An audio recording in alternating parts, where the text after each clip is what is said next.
Hey everyone, and welcome back to LexTalk podcast. Thrilled to be kicking off season 5 with you all, our fantastic listeners, followers, the whole audience. Great to be back. We're the team exploring English and linguistics right here in Thailand, and yeah, just really glad you're tuning in. Definitely.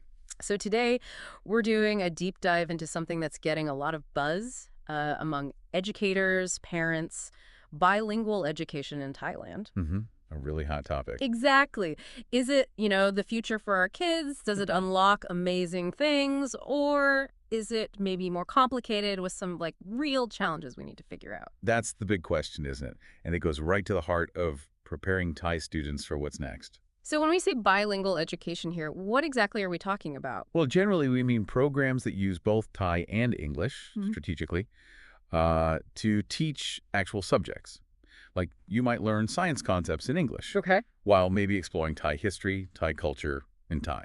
Right. So it's not just learning English vocabulary during a Thai lesson. No, much more integrated than that.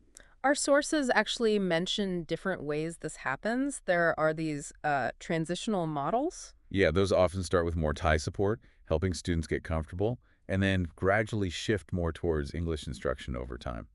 And then there are maintenance programs. Right, those are really focused on developing and keeping strong skills in both languages, long term, not just using one to get to the other. Okay. And dual language immersion. That sounds interesting. It is. The goal there is real fluency and literacy in both languages. Often they try to use both languages pretty equally for teaching different subjects. Gotcha. And there's a practical example, right? Like some schools teaching science and math mostly in English, You see that in some private or international programs? but keeping social studies in Thai. Exactly. It shows there isn't just one single way it's being done. There's variety. Before we go further, quick reminder for everyone listening. Don't forget to follow LexTalk on all platforms, our website, YouTube, Facebook, LinkedIn, SoundCloud, and Spotify. Just search at LexTalk Podcast. Please do. It helps us keep bringing you these deep dives. Okay, so to really get this, we probably need to understand bilingualism itself a bit better, right? Like the underlying ideas. Absolutely. It helps frame everything else. It's more than just knowing words in two languages. It's about how proficient you are, how your brain processes it. So first off, bilingualism versus multilingualism. Simple distinction, really. Yeah. Bilingualism is competence in two languages. Multilingualism just means more than two. Okay, and then there are these theories. Cummins, BICS and CALP. Sounds a bit academic, but what's the core idea? Yeah, it sounds jargony, but it's actually super practical. EICS, basic interpersonal communicative skills. That's your playground English, your coffee shop chat. Social language. Stuff you pick up pretty quickly. Relatively, yes. But CALP, cognitive academic language proficiency. That's the language you need for, understanding a science textbook, writing an essay, debating complex ideas in class. Ah, okay. The deeper, more complex language needed for school. Exactly. And the key thing is, developing CLP takes much, much longer than developing BICS. Years, usually. And it needs targeted teaching, not just exposure. So just because a student can chat easily doesn't mean they can handle academic work in English yet. Precisely. It's a really common misconception. Then there's the threshold hypothesis. Right. What's that about? Well, the idea basically is that you might need to reach a certain level of competence, like a threshold, in both languages before you really see those cognitive boosts like better problem solving that people talk about with bilingualism. So being kind of weak in both might not give you the advantage. Potentially, yes. It suggests that strong development in the first language, in Thai, is actually really important for benefiting fully from adding English. That makes sense, which leads into this idea of additive versus subtractive bilingualism. Yes. This is crucial for thinking about programs here. Additive is the ideal. Learning English adds to and enhances your skills, including your Thai skills. It's a win-win. Subtractive, unfortunately, is when learning English happens in a way that maybe undermines or replaces the student's first language. Their Thai might weaken, or they might lose confidence in it. And we definitely want additive, right? Building strength in both. Absolutely. Good bilingual education should always aim for additive bilingualism. And quickly, there's also the critical period hypothesis. Yes, the idea that it's easier for kids to learn languages. Sort of. It suggests younger learners might have an edge in acquiring certain aspects, like pronunciation, more naturally. But it doesn't mean adults can't become highly proficient. It's just The process might be different. Okay, so that's a good theoretical base. Now, what about how this looks in practice around the world? What kinds of models are out there? There's quite a range globally. Immersion is a big one. Like being thrown in the deep end. Huh.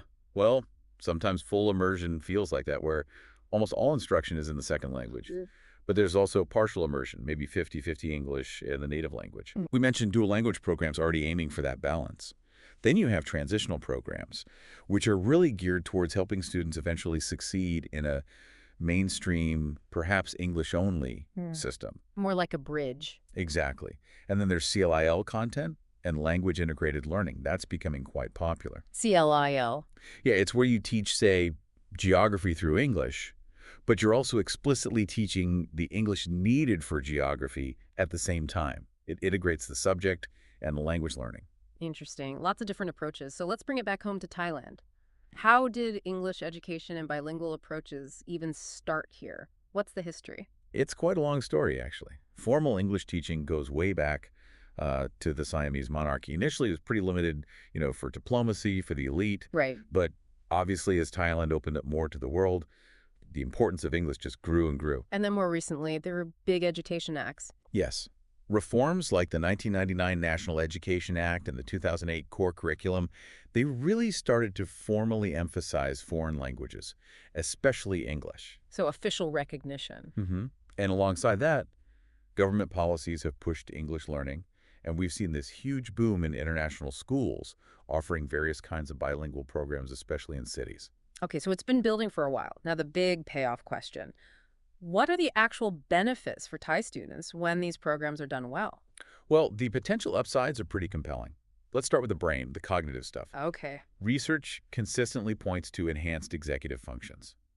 These are things like your ability to focus, manage your working memory, like your mental desktop, and switch between tasks smoothly. So better mental control, basically. Yeah, that's a good way to put it. Also, better metalinguistic awareness. Meaning? Kind of deeper understanding of how language itself works, spotting patterns, understanding grammar rules implicitly. Wow. It's like being more aware of the code. Cool. Any others? Some studies show links to better problem solving, maybe improved memory, even being better at multitasking. It's like a good workout for the brain, really. That's quite a package. What about school performance? Academics? Well, the main goal is obviously getting students highly proficient in both Thai and English. And for those in strong bilingual programs, especially with lots of English, you'd hope to see better results on those big standardized English tests. Like IELTS or TOEFL? Exactly. Which, are often gatekeepers for studying abroad or certain jobs. Right. Our sources suggest that graduates from effective programs often just communicate better overall, and their academic writing in English can be stronger than students from monolingual Thai programs. Makes sense. And that must translate into better job prospects too, right, in today's world? Oh, absolutely. Bilingualism is a huge asset in the job market. Opens up international opportunities, but even within Thailand, in tourism, business, tech, it's often a major advantage. Yeah, I can see that. And beyond just jobs, it fosters cultural understanding, right? You're engaging deeply with another language, another way of seeing the world. It builds global competence, which is so important now. Helps students become real global citizens. Okay, the benefits sound really strong. But let's be real, implementing this stuff, especially across a whole country like Thailand, it can't be easy. What are the big challenges? You're right. It's definitely not straightforward. Probably the single biggest issue, consistently mentioned, is the shortage of qualified bilingual teachers. Yeah, the teachers. Yeah, it's not just about speaking English well. It's about being able to teach, say, biology or history effectively in English, understanding the pedagogy for second language learners. That requires specific skills and training. And finding enough people with that specific combo is hard. Very hard, especially outside major cities. Then there's curriculum design and materials. Well, you need good quality textbooks, worksheets, digital resources, all that stuff in both languages that actually align with the Thai curriculum and support language learning. Creating those takes time, expertise, and money. Right. You can't just translate everything directly. No, it often doesn't work well. Needs careful adaptation. What about the kids themselves? Any potential pitfalls for them? For younger learners, yeah, there can be a risk of language confusion if the teaching isn't super clear and well structured. You need really good scaffolding. Scaffolding, like building support. Exactly, making sure they have the support they need in both languages as they learn new concepts. Also, we can't ignore potential resistance from parents or communities. Why would parents resist? Well, especially maybe in more rural areas or places where Thai identity is very strong, some parents might worry about their kids losing Thai language or culture, or they might not see the immediate need for so much English. Building trust is key. That's a really fair point. And cost must be a factor, too. Good programs probably aren't cheap. Definitely a major factor. High-quality bilingual education with well-paid, trained teachers, good resources. It costs money. And that often means it's concentrated in, private schools or schools in wealthier urban areas. Creating an equity issue. A big one. Our notes even mention a specific example, a rural bilingual program struggling with high teacher turnover because they couldn't attract or retain specialists who could teach subjects in English. It highlights the real-world difficulties. So it's a complex picture. What's the official stance in Thailand? Is there a national policy pushing this strongly? The Ministry of Education is generally supportive. They acknowledge the benefits, but there isn't really a single unified national standard or strategy for how to implement it everywhere. It's more pockets of activity. But things are happening. Oh, yes. Encouraging signs at the university level, places like Mahidol, Chulalongkorn are starting pilot programs to train bilingual teachers, which is exactly what's needed. That's good news, addressing the teacher shortage. And then, as we mentioned, there's been this explosion of international programs in the city's EP, IEP, ME programs. Right, the English programs. Yeah. Intensive English, mini English. Exactly. Catering to that demand from families who can afford it. But also, interestingly, there's this newer trend of smaller, independent Thai English bilingual micro schools. Micro school? Yeah, smaller scale, maybe more flexible, and also blended learning models where you might have a Thai teacher and an English-speaking teacher actually co-teaching the same subject. Oh, like team teaching. Kind of, yeah. Sharing the load, bringing different strengths. Lots of innovation happening at the grassroots level, too. It sounds like a really dynamic space right now. So looking ahead, what's next? Where might bilingual education in Thailand be going? Well, technology will likely play a bigger role. Think about AI, adaptive learning platforms. They could potentially help personalize language support within these programs. Tailoring it to each student's needs. Potentially, yeah. But a huge focus needs to remain on policy specifically, policies that promote equity. How do we make sure good bilingual education isn't just for the privileged few? That seems critical. Absolutely. And the other big driver is regional integration, ASEAN. Ah, right. English is the working language of ASEAN. Pretty much.